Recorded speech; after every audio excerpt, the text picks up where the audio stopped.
So let me read you the dumbest and most painful sequester cuts, and then I have some startling news and information coming out as a result of the sequester cuts, and I'll tell you what Congress is up to now. So the dumbest and most painful sequester cuts. In the healthcare industry, $20 million cut from maternal, infant, and early childhood home visiting programs. $10 million cut from the World Trade Center Health Program Fund. $168 million cut from Substance Abuse and Mental Health Services Administration. $75 million cut from the Aging and Disability Services programs. $199 million cut from public housing. Now we're in the housing section. $96 million cut from homeless assistance grants. $17 million cut from housing opportunities for persons with AIDS. $19 million cut from housing for the elderly. $175 million cut from low-income home energy assistance. Now to disaster and emergency. $928 million cut from FEMA's disaster relief money. $6 million cut from emergency food and shelter. $70 million cut from Agricultural Disaster Relief Fund at the USDA. $61 million cut from Hazardous Substance Superfund at the EPA. $125 million cut from the Wildland Fire Management. $53 million cut from salaries and expenses at the Food Safety and Inspection Service. Now to Obamacare. $13 million cut from the Consumer Operated and Oriented Plan Program. $57 million cut from the Healthcare Fraud and Abuse Control Program. $51 million cut from the Prevention and Public Health Fund. $27 million cut from the state grants and demonstrations. $44 million cut from the Affordable Insurance Exchange Grants Program. Now to education. $633 million cut from the Department of Education Special Education Programs. $184 million cut from Rehabilitation Services and Disability Research. $71 million cut from administration at the offices of Federal Student Aid. $116 million cut from higher education. $86 million cut from student financial assistance. $512 million now to immigration cut from Customs and Border Protection. $17 million cut from automation, modernization, Customs and Border Protection.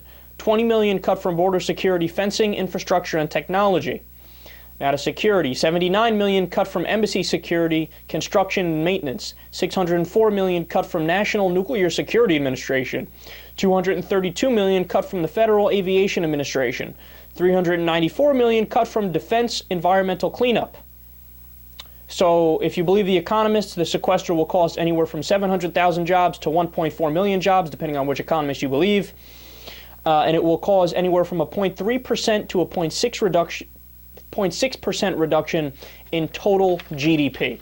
So now, after I sit here and go through all of probably the dumbest sequester cuts and read them to you guys, now I update you on what Congress is doing now. So is Congress acting at the last minute to swoop in and save all of these programs from being cut, which, by the way, are necessary and intelligent programs and should be prioritized fairly high on our list?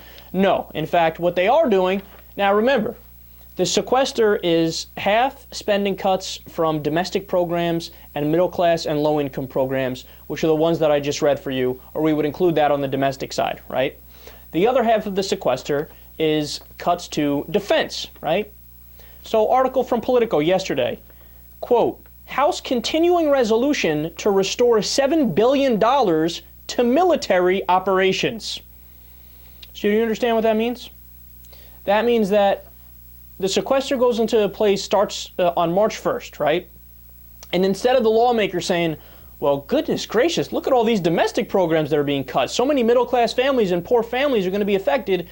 We should pass a bill to not cut these programs, which are pretty important, right? Instead of doing that, they say, yeah, cool. Cut all those programs for the middle class and the poor. Who cares, right? But hey, we need to make sure we don't let the defense cuts go into place. So let's propose this bill this week, $7 billion to be restored to military operations, which are part of the sequester cuts.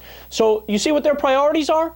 Their priorities are not, oh my goodness, the economy is going to contract, the middle class and the poor are going to get hit.